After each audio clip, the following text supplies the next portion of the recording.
ان اللہ وملائکتہ یصلون علی النبی یا ایہا الذین آمنوا صلوا علیہ وسلموا تسلیما۔ الصلاۃ والسلام علیک یا سیدی یا رسول اللہ وعلی آلک واصحابک یا سیدی یا حبیب اللہ۔ الصلاۃ والسلام علیک یا سیدی یا نبی اللہ وعلی آلک واصحابک یا سیدی یا نور اللہ۔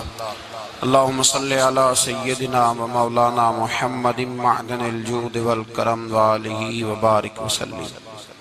حمد و صلاۃ کے بعد عالم اسلام کی تاریخ کا بہت بڑا دن 17 رمضان مبارک، جس دن اسلام کا سب سے پہلا معرکہ کفر کے ساتھ پیش آیا اور اس کو معرکہ بدر اور غزوہ بدر کہا جاتا ہے۔ اس کو قرآن مجید نے یوم الفرقان بھی کہا ہے، فرق کرنے کا دن۔ یہ وہ پہلا معرکہ ہے جس کی دھاک کفر کے سینے پہ ایسی بیٹھی ہے کہ آج تک عالم کفر بدر کی للکار سے کانپتا ہے۔ ڈاکٹر اقبال نے امت مسلمہ کو ایک مشورہ دیا ہے۔ اس نے کہا ہے کہ شرط یہ ہے کہ فضائے بدر پیدا کر، فضا پیدا کر بدر جیسی، فضائے بدر پیدا کر، فرشتے تیری نصرت کو اتر سکتے ہیں گردوں سے کتار اندر کتار اب بھی۔ اور اسی مضمون کو دوسرے رنگ میں اقبال کہنے لگے، تو آج بھی ہو اگر ابراہیم کا ایمان پیدا، آگ کر سکتی ہے انداز گلستان پیدا۔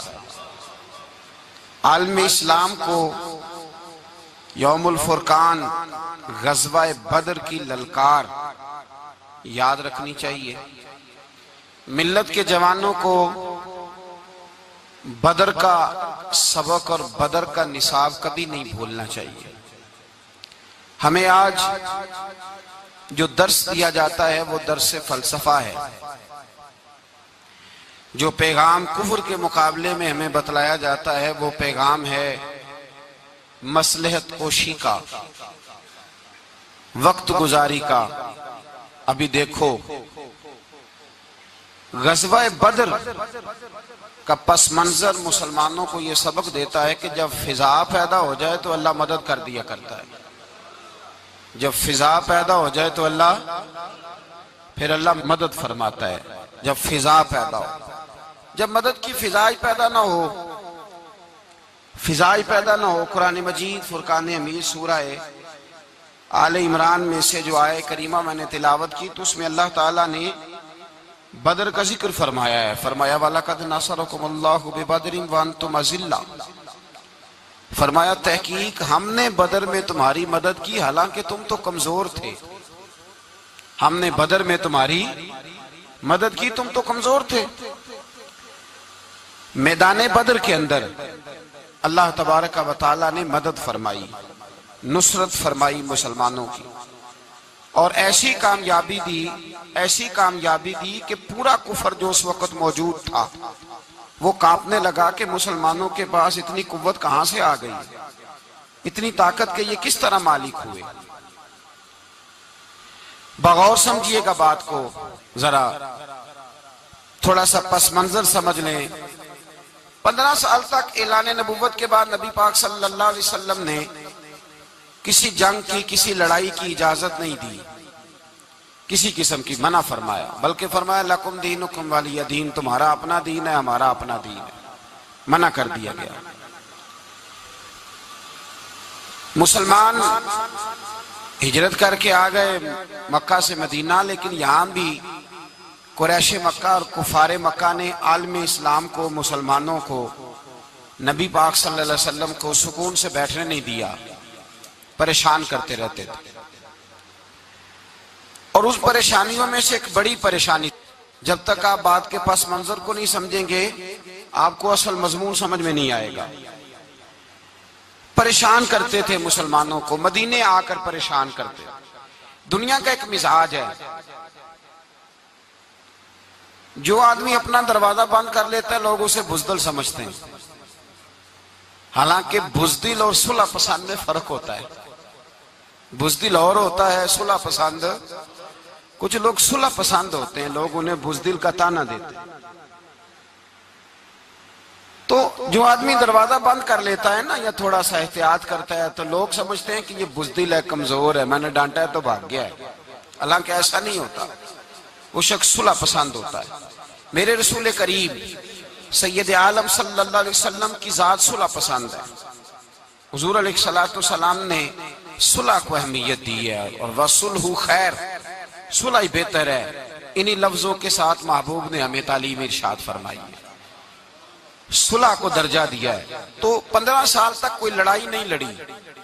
اب انہوں نے سمجھا شاید مسلمان بزدل ہیں، یہ تو تلوار ہی نہیں اٹھاتے، یہ تو شاید جانتے ہی نہیں اس فن کو، ان کو تو خبر ہی نہیں۔ یہ کیا کرتے کہ مسلمانوں کو مدینے آ کے تنگ کرتے، گھر تک آ جاتے۔ مکے کے قریش مدینے کے قریب آ کے مسلمانوں کو لوٹ کے لے جاتے۔ کئی دفعہ ایسا ہوا کہ انہوں نے آ کر کے یہاں سے بکریاں، اونٹ اور کئی اور چیزیں چوری کر کے لے گئے۔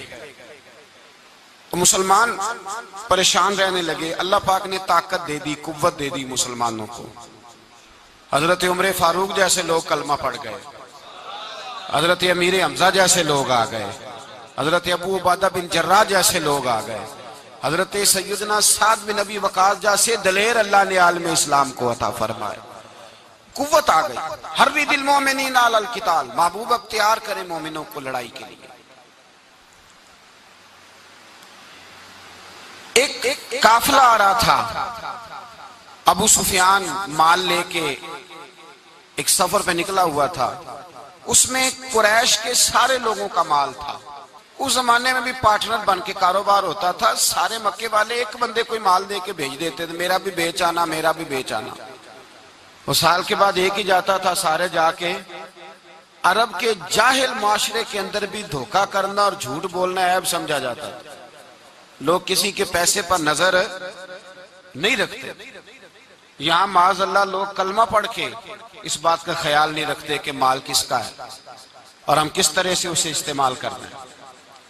تو ابو سفیان سب کا مال لے کے نکلے۔ جب یہ مدینے کے واپس آ رہے تھے نا، شام سے ہجرت کر کے مدینے کے پاس سے گزرنے لگے، تو اللہ کے رسول سید عالم علیہ السلام نے مسلمانوں سے کہا کہ چلو ہم بھی ان کا ایک قافلہ روک لیں، انہیں احساس دلائیں کہ تم ہمارے ساتھ زیادتی کرتے ہو تو بازو میں ہمارے بھی قوت ہے۔ اس ارادے کے ساتھ حضور نکلے۔ ابو سفیان بڑے تیز آدمی تھے، کسی نے خبر کر دی کہ وہ تو آ رہے ہیں تیرا قافلہ روکنے کے لیے۔ اب حضور سید عالم جب چلے مدینہ منورہ سے تو 313 لوگ حضور کے ساتھ تھے۔ کتنے جی؟ بولیے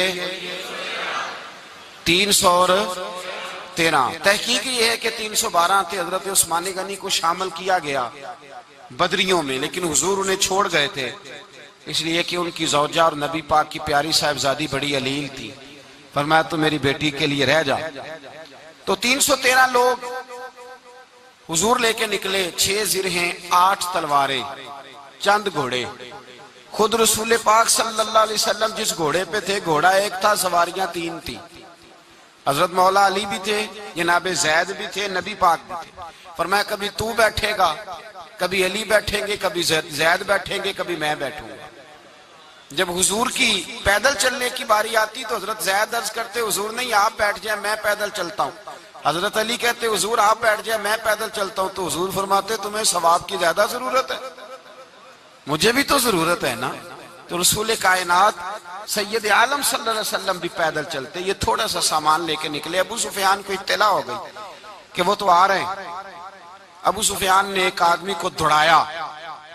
اس زمانے میں جب کوئی بری خبر دینی ہوتی تھی تو وہ آدمی اپنے کان میں سوراخ کرتا تھا، لہو نکال لیتا تھا۔ وہ جس آدمی کو بھیجا اس نے اپنے کانوں سے لہو نکالا، اپنے اونٹ کے کان کاٹ ڈالے۔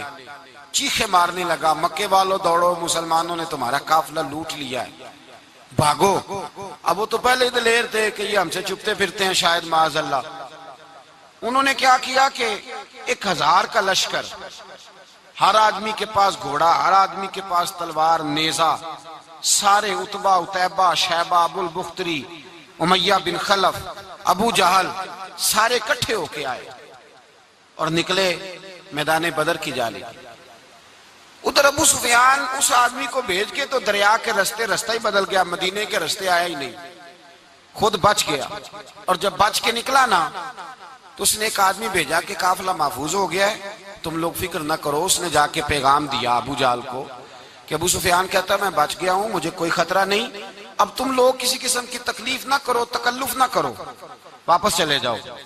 ابو جہل کہنے لگا نہیں، اب تو ہم واپس نہیں جائیں گے، اب تو ہم ان کا کچھ کر کے جائیں گے۔ سمجھ آ رہی ہے میری باتوں؟ پس منظر سمجھ میں آ رہا ہے؟ اب نہیں واپس جانا، نکلے ہیں تو کچھ کریں گے۔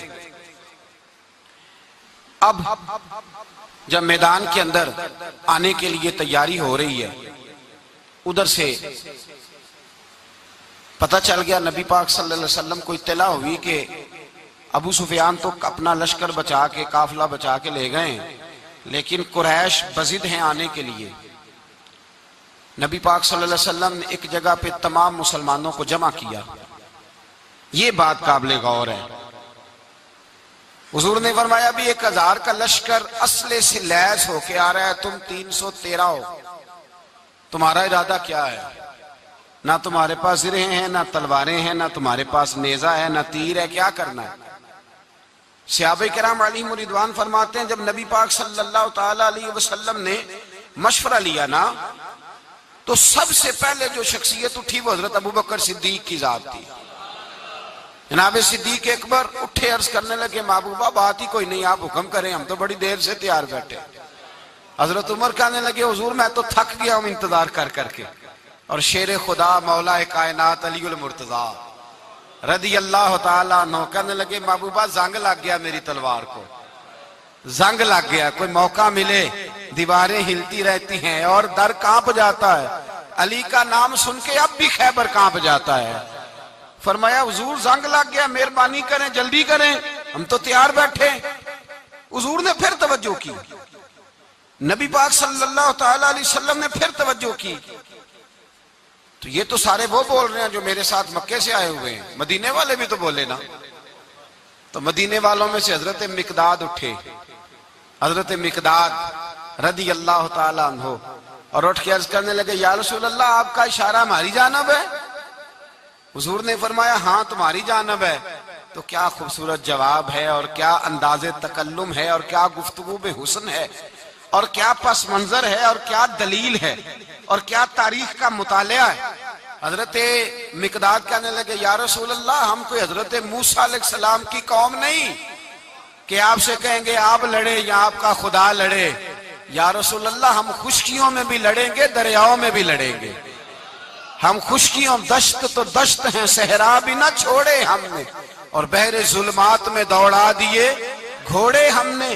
کہا حضور ہم وہ نہیں ہیں کہ جو آپ سے کہیں گے آپ لڑیں اور آپ کا خدا لڑے، ہم تو تیار ہیں، آپ جلدی کریں۔ پھر حضرت سعد اٹھے، سعد بن عبادہ رضی اللہ تعالیٰ عنہ اٹھے اور کیا خوبصورت عرض کیا، کہا یا رسول اللہ کس سے لڑنا ہے؟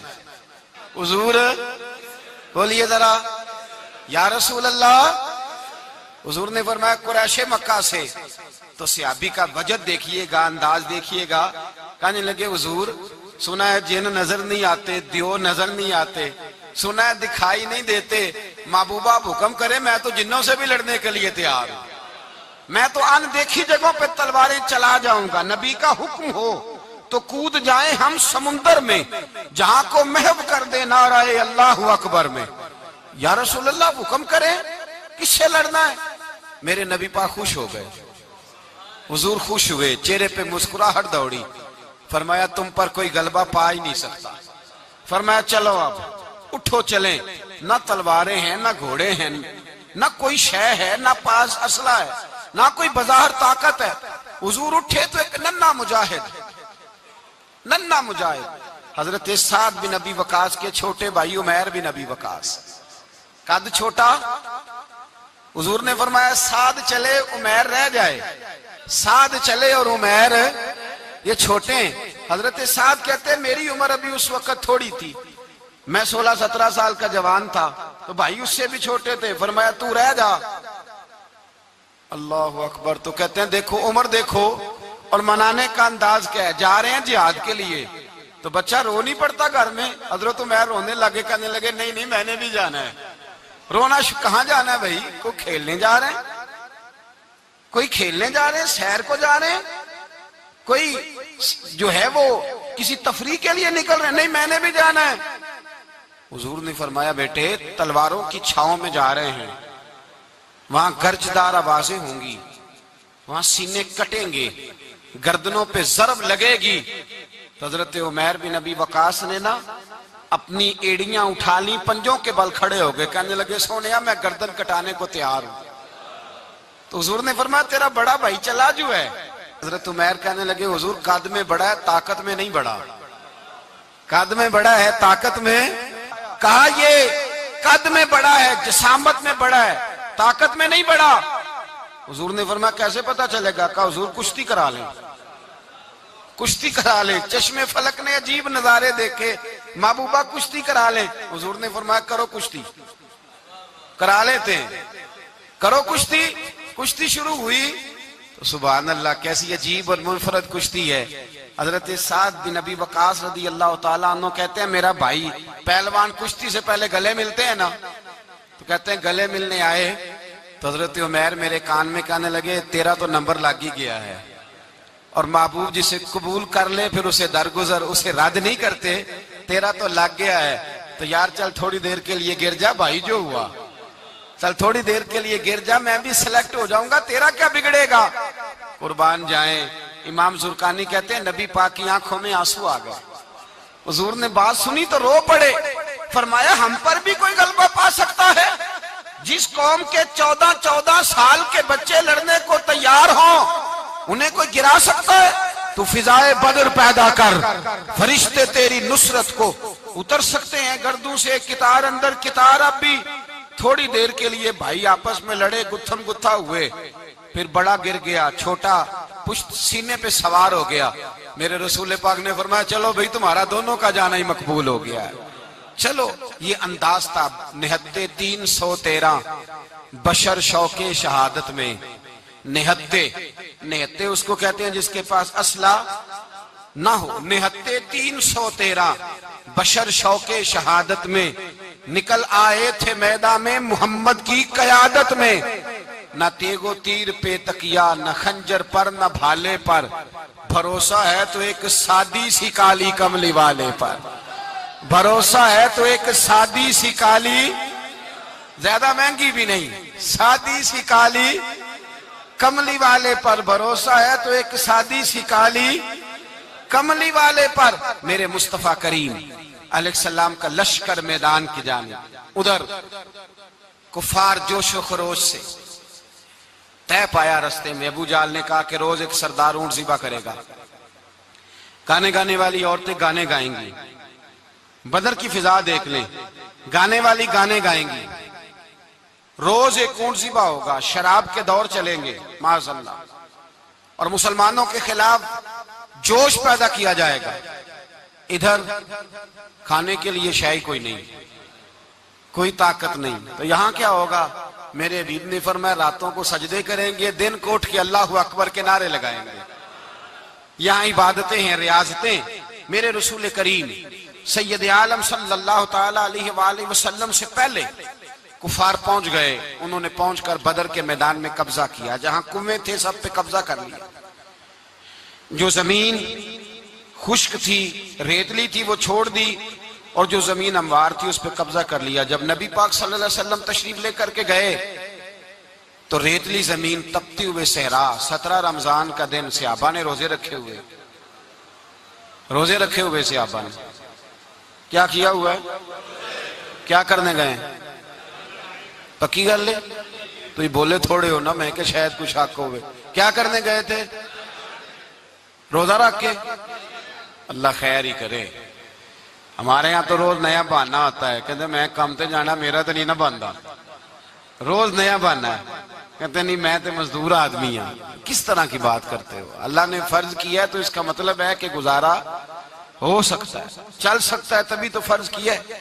حضور نے فرمایا روزے کھول دو بھائی، پر کون کھولے؟ کوئی نہیں تیار۔ اب اللہ کے رسول نے خود گھوڑے کے اوپر بیٹھ کر کھجور کھائی دوپہر کے وقت، جب حضور نے کھولا تو تب سب نے کھولا۔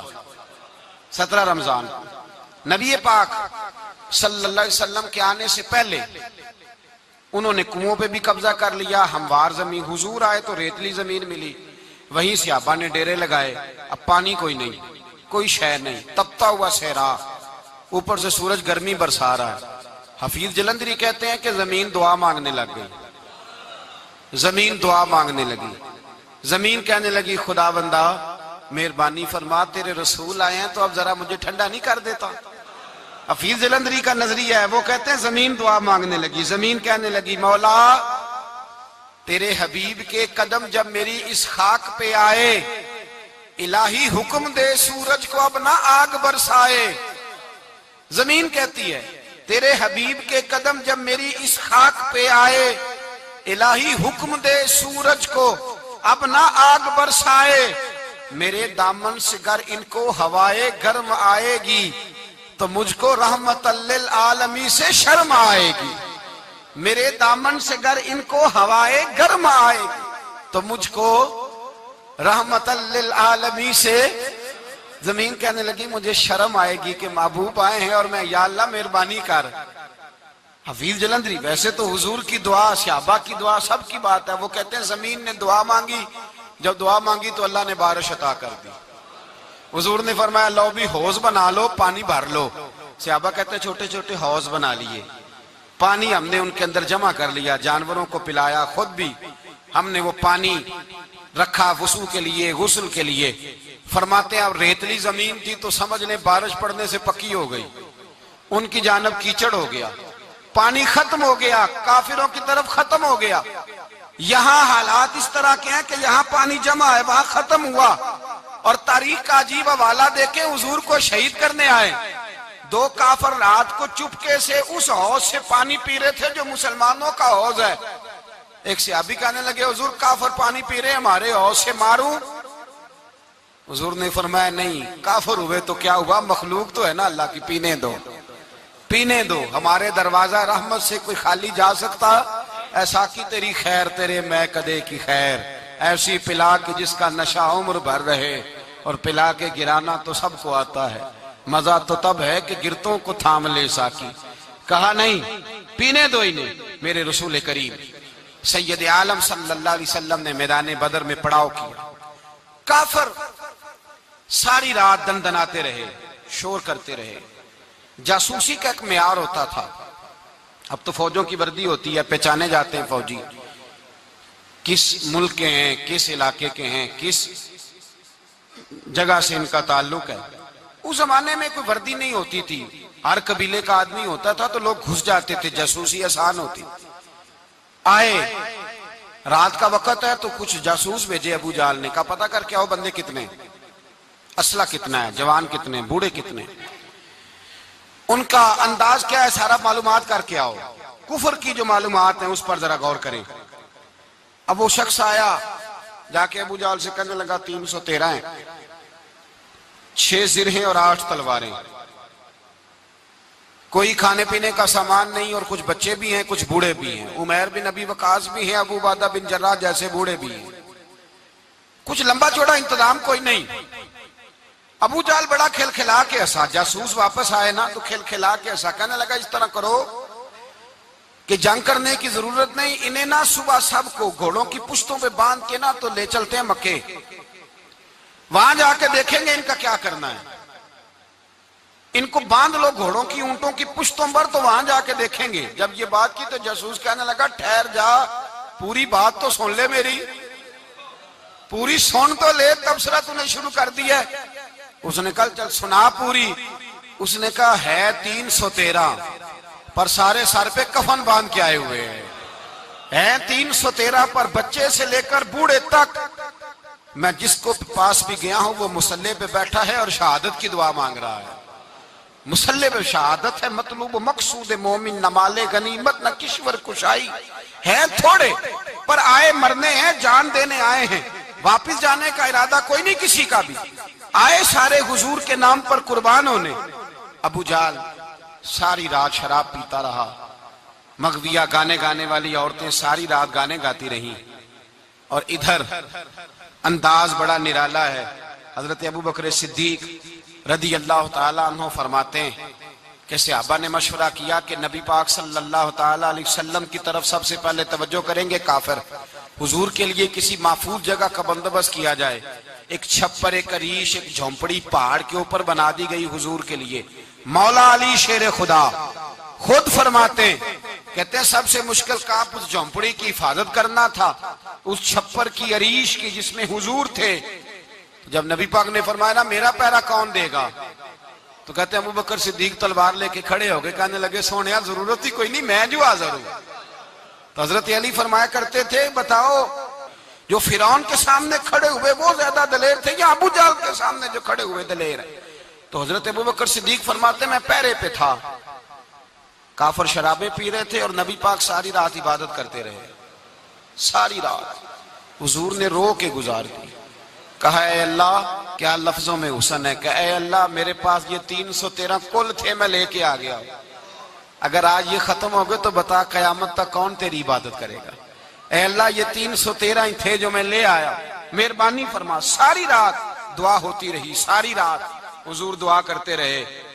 پہلے حکم آیا کہ 1000 فرشتہ بھیجا ہے. پھر اے محبوب چل 3000 بھیجے. پھر اللہ نے کہا محبوب میں نے 5000 بھیجے ہیں. حضرت علامہ ہزاروی کہا کرتے تھے کہ نہیں، رب کریم نے فرمایا 5000 بھیجے ہیں. تو محبوب نے کہا نہیں مولا اس طرح نہیں، میرے فرشتے نہ بھیج، تیرا وعدہ تھا میں بھی آؤں گا، تیرا وعدہ تھا میں بھی آؤں گا. اور وہ اپنے انداز میں فرمایا کرتے تھے سانو کل کے وچ میدان بدر تے آپوں بہ رہے ہیں یار کنارے تے تیرا وعدہ تھا میں بھی آؤں گا. تو پھر حکم ہوا قرآن میں انی معکم محبوب میں بھی تیرے ساتھ ہی ہوں، محبوب میں بھی تیرے، خدا خود میر مجلس بود. سارے بولیے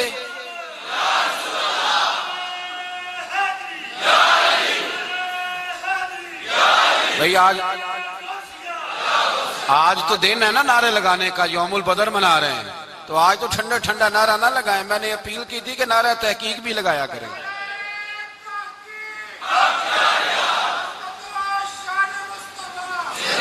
تو بھائی یہ یاد رکھیں، سمجھے اس بات.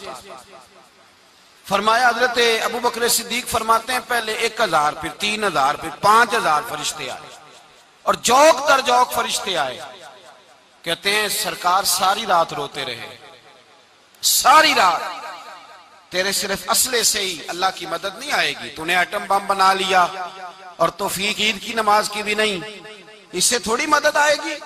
میرے مصطفیٰ کریم سید عالم صلی اللہ علیہ وسلم نے فرمایا امت کو درس دیا اسلحہ بھی جمع کرنا، طاقت بھی اکٹھی کرنا، صفیں بھی بنانا، اپنے اندر اتحاد بھی پیدا کرنا. لیکن اگر تم نے کفر پر غلبہ حاصل کرنا ہے تو اس کے لیے خدائی مدد کی ضرورت ہوگی. اگر تم سے اللہ کی مدد روٹ گئی تو جتنے مرضی اسلحے جمع کرتے پھرو، جتنی مرضی طاقتیں اکٹھی کرتے پھرو، جس قدر مرضی تم ایٹم بم بناتے پھرو، جب خدائی مدد ہی تمہارے ساتھ نہیں تو کیسے نظام چلے. تو حضرت ابو بکر صدیق فرماتے ہیں ساری رات حتیٰ کہ میں بے چین ہو گیا. حضور سجدے میں تھے تو میں حضور کے اوپر لیٹ گیا. میں نے کہا محبوب بس کریں، اٹھ کے دیکھے تو صحیح میرے اللہ نے کتنی مدد نازل فرما دی ہے. صبح رسول پاک تشریف لائے. صحیح مسلم، ابو داؤد، کتابوں کے نام یاد رہیں گے. حضرت انس بن مالک حدیث کے راوی ہیں، کہتے ہیں حضور اٹھے اور ایک دن پہلے چھڑی لے کے میدان میں آئے. ایک دن پہلے اٹھے. دیکھو میرے محبوب کے علم کی شان. میرے اعلیٰ حضرت فرماتے ہیں اور کوئی غیب تم سے نہا ہو بھلا جب خدا ہی نہ چھپا رہا. اور کوئی غیب تم سے نہا ہو بھلا جب خدا ہی نہ چھپا رہا.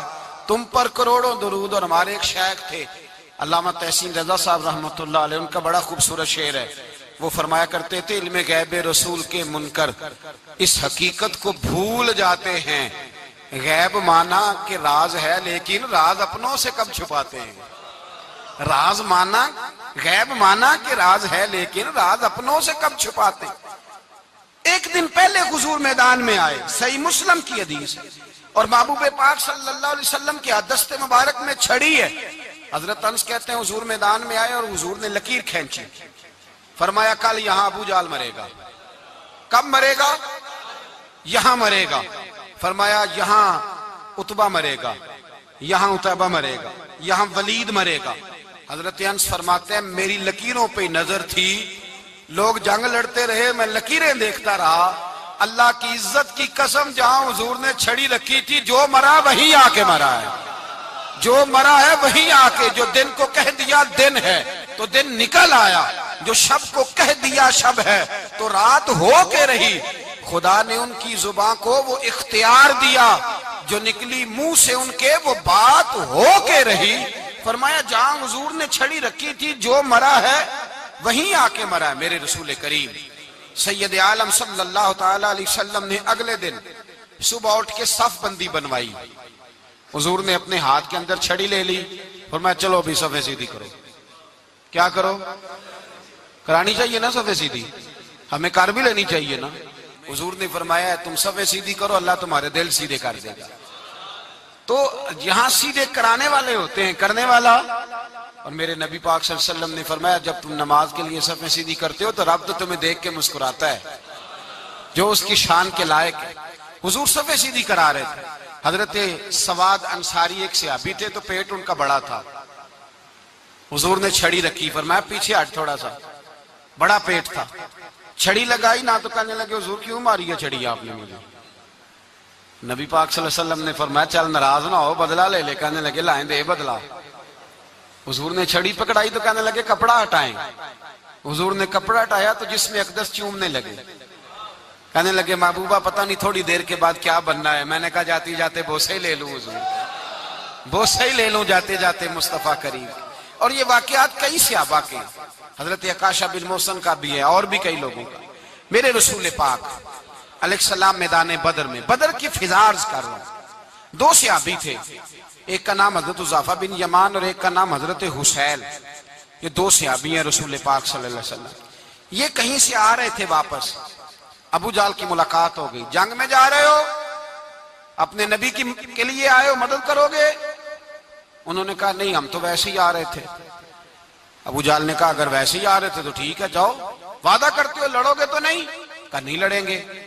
یہ دونوں وعدہ کر کے آ گئے حضور کے پاس، کہا یا رسول اللہ ہم نے اس سے وعدہ کر لیا ہے لیکن ہمارا ارادہ تو لڑائی کرنے کا ہے، ہمیں تو یہاں کے پتہ چلا ضرورت بڑی ہے۔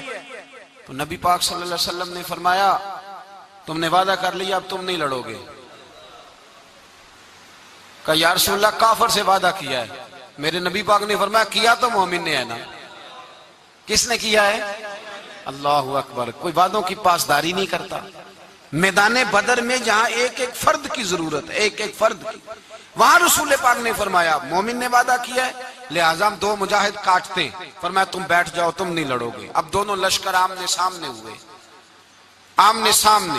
سب سے پہلے آنے والوں میں سے ادھر سے ولید آیا، عتبہ آیا، اس کا بھائی شیبہ آیا، یہ تین آئے۔ کہنے لگے حضور ہمارے مقابلے میں بھیجے۔ نبی پاک نے انصار میں سے بھیجا، کہنے لگے یہ نہیں ہمیں چاہیے، ہمارے مقابلے میں قریشی اور ہاشمی بھیجو۔ برادری کا بڑا شوق تھا نا قریشی۔ حضور نے فرمایا چلو تمہارا جلدی مرنے کا ارادہ ہے تو بھیج دیتے ہیں، ٹھیک ہے تمہارے پائے کے بھیج دیتے ہیں۔ حضور نے فرمایا چلو امیر حمزہ اٹھو۔ حضرت امیر حمزہ اسد اللہ و رسولہ اٹھ کے کھڑے ہو گئے، فرمایا چلو علی آپ بھی اٹھو۔ شیر خدا تو یوں اٹھے کہ جیسے پہلے سے ہی کھڑے تھے۔ حضور نے فرمایا چلو ابو عبادہ بھی اٹھے، تینوں صحابی اٹھے۔ حضرت عبادہ ذرا بوڑھے تھے، ان کے لیے تھوڑا مشکل ہوا دشمن کو سنبھالنا، باقی تو دونوں نے کاٹ کے رکھ دیے دشمن۔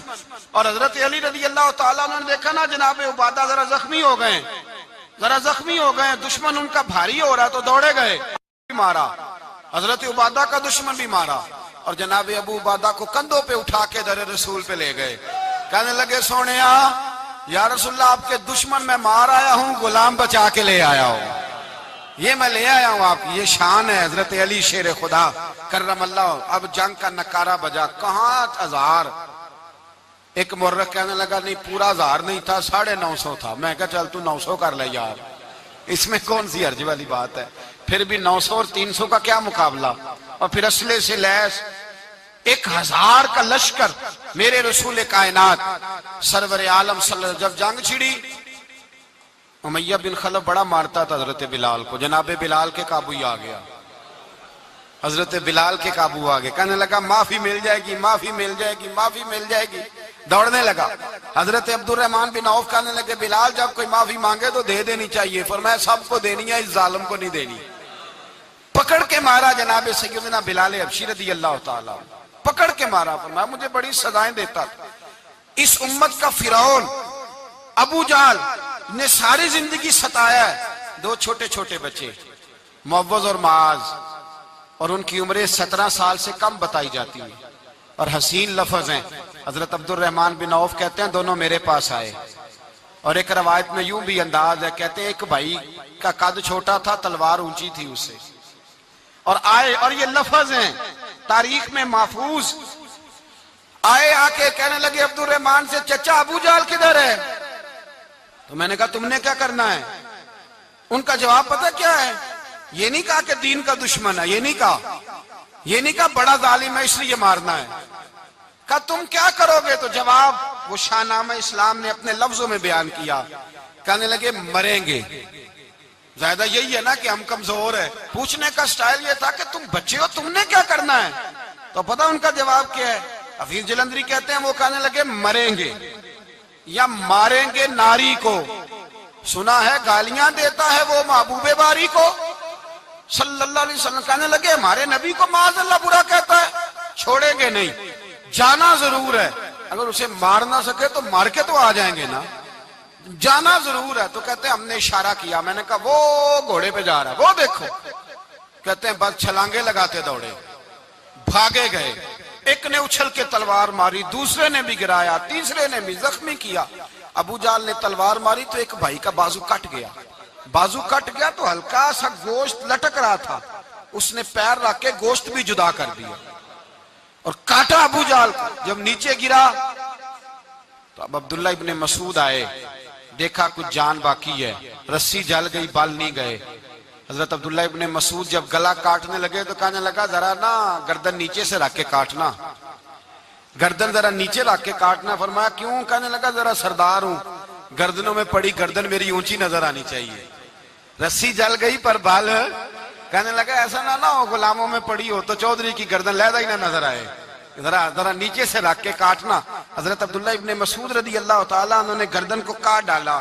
میرے بھائی اب جنگ ختم ہونے لگی آہستہ آہستہ، دونوں بچے اپنی تلواریں لے کے در رسول پہ آئے، ایک کہنے لگا میں نے مارا ہے، دوسرا کہنے لگا حضور میں نے مارا ہے۔ حضور نے فرمایا تلواریں دکھاؤ، خون کس کو لگا ہے؟ جب خون دیکھا تو دونوں کو ایک جتنا لگا تھا۔ میرے حبیب مسکرائے، فرمایا تم دونوں نے مارا ہے، تم دونوں نے مارا ہے۔ میرے رسول پاک سید عالم صلی اللہ تعالیٰ علیہ وسلم نے دیکھا امیہ بھی مر گیا، ابو البختری، عتبہ، عتیبہ، شیبہ، امیہ بن خلف، بڑے بڑے دشمن مر گئے، 70 کے قریب قتل ہوئے، 70 کے قریب گرفتار ہوئے، باقی بھاگ گئے، 14 صحابہ صرف شہید ہوئے۔ ان کے جو مر گئے نبی پاک نے کنویں کے اندر پھینک دیے، اور کنویں کے سرانے کھڑے ہو کے ذمہ داری سے، سیاستہ کی روایت عرض کر رہا ہوں ذمہ داری سے، حضور نے بدر کے کنویں پہ کھڑے ہو کے فرمایا او کافرو، او فلاں بن فلاں، او فلانے کے بیٹے فلانے، تم نے دیکھ لیا میرے رب کے وعدے کتنے سچے ہیں؟ حضرت عمر کہنے لگے حضور مردوں سے آپ باتیں کر رہے ہیں؟ تو نبی پاک نے فرمایا عمر جتنا تم سن رہے ہو اتنا یہ بھی سن رہے ہیں، اگر کافر سن سکتے ہیں تو داتا علی اجمیری نہیں سن سکتے؟ اگر کافر سن سکتے ہیں تو معین الدین اجمیری نہیں سن سکتے؟ کہاں بیٹھ کے تو عقیدہ پڑھتا رہا ہے؟ اگر مشرکوں بے ایمانوں کا آواز آتی ہے تو کیا حضرت ابو ہریرہ اپنی قبر میں نہیں سنتے؟ غوث اعظم جیلانی نہیں سنتے؟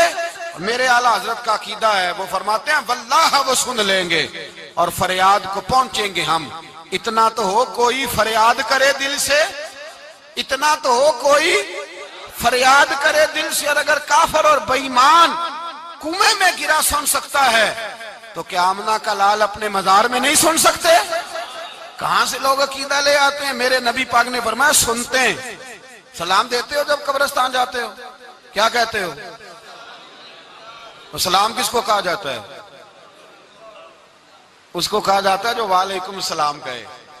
اس کو کہا جاتا ہے جو وعلیکم السلام کہے. او بھائی سنو, میرے رسول پاک سید عالم صلی اللہ تعالی علیہ وآلہ وسلم نے کہا, دیکھا تم نے میرے رب کا وعدہ کتنا سچا ہے. یہ کہہ کے میرے رسول پاک آئے, ایک آدمی کو پہلے بھیجا, فرمایا جاؤ جا کے خوشخبری دے دو, اللہ نے فتح دے دی ہے, خوشخبری دو. پھر حضور آئے. ان گرفتار ہونے والوں میں حضور کے اپنے داماد ابو العاص بھی ہیں, حضور کے چچا جناب عباس بھی ہیں, وہ بھی ہیں, اور بھی کئی لوگ ہیں. گرفتار ہونے والے آئے. حضرت انس کہتے ہیں آدھی رات کا وقت تھا. جب ان کو لایا گیا نا گرفتار کرنے والوں کو مدینے, تو صحابہ کو غصہ ہی بڑا تھا, ذرا کس کس کے رسیاں باندھ دی. حضرت بلال کی ڈیوٹی تو ذرا زور زور سے باندھتے تھے, زور زور سے, ذرا تگڑی کر کے. بڑا ستایا تم لوگوں نے, زور زور سے. کہتے ہیں آدھی رات کا وقت ہوا, میں مسجد میں آیا تو حضور کو بے چینی سے ٹہلتے دیکھا مسجد میں. تو میں نے کہا حضور کیا ہوا؟ یہ سونے کا وقت تھا, آپ کے آرام کا, تھکے ہارے آئے تھے. تو حضور نے فرمایا تم نے رسیاں زور سے باندھ دی ہیں, وہ ہائے ہائے کرتے ہیں, مجھے نیند نہیں آتی. نیند حضور وہ دشمن ہے, وہ آپ کا دشمن ہے. فرمایا وہ میرے دشمن ہے, پر میں تو رحمت للعالمین ہوں, ذرا ڈھیلی کر دو, سو جائیں تو میں بھی سو جاؤں. سویرے حضور نے صحابہ کو بلایا, فرمایا ان کا کرنا کیا ہے؟ حضرت عمر کا مشورہ سنو. حضرت عمر کہنے لگے حضور جو میرے رشتہ دار ہیں میرے حوالے کرے, پہلے میں ان کی گردنیں کاٹوں. جو ابو بکر کے ہیں اس کو ان کی گردنیں کاٹے, جو عثمان کے ہیں علی کے ہیں ان کو دو, سب کو کاٹیں, اپنے اپنے رشتہ داروں کو. میرا جو ہے میں اپنے ہاتھوں سے اسے ذبح کروں گا. میرے نبی کی دشمنی کرتا ہے. حضور نے فرمایا عمر تیرا فیصلہ ذرا تگڑا ہے, تھوڑا نرم چاہیے. حضرت ابو بکر صدیق کو بلایا, فرمایا تیرا کیا ارادہ ہے؟ حضرت ابو بکر کہنے لگے حضور کچھ فدیہ لے لیں, ان پہ رحم کریں, مجھے لگتا ہے بہت سارے کلمے پڑ جائیں گے, کچھ مہربانی کریں, ان پہ شفقت کریں. حضور نے فدیہ تعین کر دیا, فرمایا اتنے اتنے پیسے دو, جاتے جاؤ. کچھ نے کہا ہم غریب ہیں, فرمایا تم مسلمانوں کے 10 بچوں کو حساب کتاب سکھا دو, تمہیں چھٹی. کچھ نے کہا جی ہمیں یہ بھی نہیں آتا, فرمایا تم ویسے ہی آزاد ہو جاؤ. بہت ساروں پہ مہربانی کی. حضرت عباس کھڑے ہوئے حضور کے سامنے, چچا. تو نبی پاک نے فرمایا چاچا وہ لاؤ فدیہ. کہنے لگے بھتیجے میرے پاس تو کچھ بھی نہیں, کوئی شے نہیں.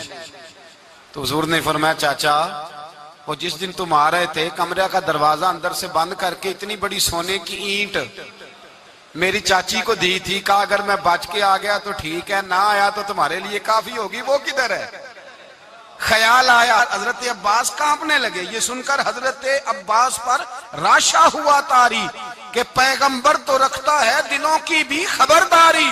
خیال آیا مسلمان نیک و بد پہچان جاتے ہیں اور محمد آدمی کے دل کی باتیں جان جاتے ہیں. کہنے لگے وہ کدھر ہے؟ تو جناب عباس کہنے لگے محبوبہ وہ تو فدیہ تو میں دوں گا ہی اب, لیکن میں مان گیا ہوں آپ اللہ کے سچے رسول ہیں, اس لیے کہ میرے اور میرے بیوی کے علاوہ کسی کو اس بات کی خبر نہ تھی. اسی جنگ میں حضرت ختیجہ کا وہ ہار آیا جس کا تذکرہ میں پچھلے دنوں کر چکا. اللہ تعالیٰ نے فتح دی. کسی جگہ بھی کوئی تکبر کا لفظ میرے نبی پاک نے بیان نہیں فرمایا.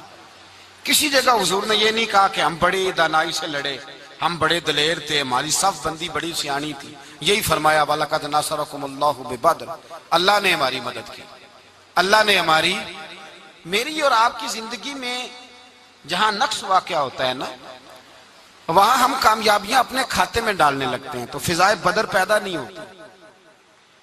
یاد رکھیں اگر رات کو گانے سنیں گے, شراب کباب کے دور چلیں گے, تو پھر بدر کی فضا پیدا نہیں ہوگی, پھر تو کفر کی فضا پیدا ہوگی. اور اگر رات کو مسلح آباد رہیں گے, میں نے کچھ دن پہلے کہا تھا جمعے میں, صلاح الدین ایوبی جب جنگ لڑ رہے تھے تو ایک بحری بیڑا آ رہا تھا دشمنوں کا, اسلحہ لے کے. مسلمانوں کے پاس اسلحہ پہلے کم تھا, تو ایک بحری جہاز اور اسلحہ لے کے آ رہا تھا عیسائیوں کا. تو صلاح الدین ایوبی ساری رات مسجد اقصی میں روتے رہے. سویرے ایک بزرگ ملے تو کہنے لگے، پہلے رات کو بھی ان سے دعا کے لیے کہا، پھر سویرے صلاح الدین کہنے لگے حضور دعا کرنا، مسلمان پہلے ہی کمزور ہیں اور عیسائیوں کا ایک بحری بیڑا اسلحہ لے کے اور آ رہا ہے. تو بزرگ کہنے لگے وہ تو بیڑا غرق ہو گیا ہے، وہ غرق ہو گیا. کہا کہاں غرق ہوا؟ تو کہنے لگے تو ساری رات روتا رہا ہے تو تیرے آنسوؤں میں ہی غرق ہو گیا ہے، تیرے آنسوؤں میں غرق ہو گیا، وہ اب نہیں آئے. کچھ دیر کے بعد خبر مل گئی واقعی ڈوب گیا ہے پانی میں.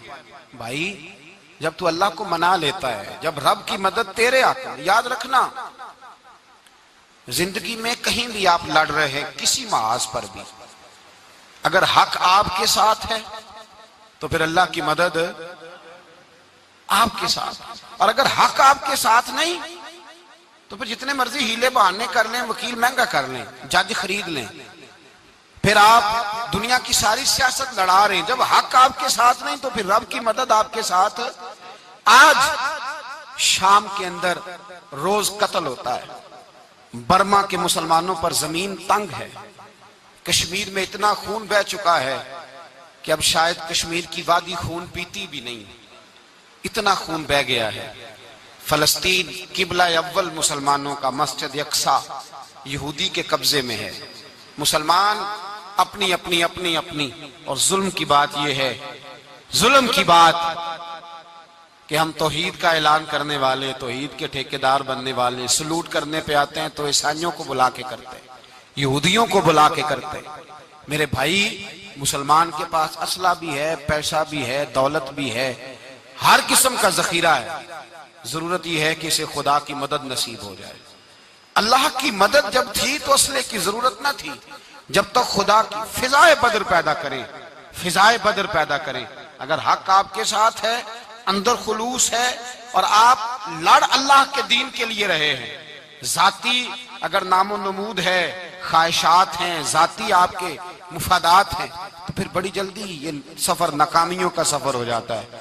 فضائے بدر پیدا کریں، رضائے الہی کے لیے میدان میں نکلنے کا جذبہ اپنے دل میں پیدا کریں. بدر کے 14 صحابہ جو شہید ہوئے، وہ 14 صحابہ کو ہم سلام عقیدت پیش کرتے ہیں. ان 14 کے لوگوں کو شاید نام بھی نہ آتے ہوں، لیکن اسلامی تاریخ میں انہوں نے ایسا حسن بھرا ہے، ایسا حسن بھرا ہے کہ کافر آج بھی بدر کے نام سے کامتا ہے. نام نہ بنائیں دین کے معاملے میں، کام کریں. جو کام کرتا ہے اللہ اس کا نام بنا دیتا ہے. کام کریں اور کبھی بھی دین کی نصرت کے لیے جب نکلیں اپنے آپ کو آگے نہ کریں، دین کو آگے رکھیں. بدر والوں نے دین آگے رکھا تھا، اللہ نے انہیں کامیابی دی. جب سے نام آگے رکھنے، آج پوری امت مسلمہ میں صرف صدارت کا چکر ہے، کون ملک آگے لگے گا، کون آگے بڑھے گا. فضائے بدر پیدا ہو جائے گی تو دین آگے رہ جائے گا، شخصیات پیچھے ہو جائیں گی. اور یاد رکھیں نظریات بچیں تو شخصیات بھی باچی جاتی ہیں. نظریہ بچانا بڑا ضروری ہے. میرے اعلیٰ حضرت فرماتے ہیں بے نشانوں کا نشان مٹتا نہیں، مٹتے مٹتے بھی نام ہو ہی جائے گا. تو فضائے بدر پیدا کر، فرشتے تیری نصرت کو اتر سکتے ہیں گردوں سے، کتار اندر کتار اب بھی. اور آج بھی ہو اگر ابراہیم کا ایمان پیدا تو آگ کر سکتی ہے انداز گل.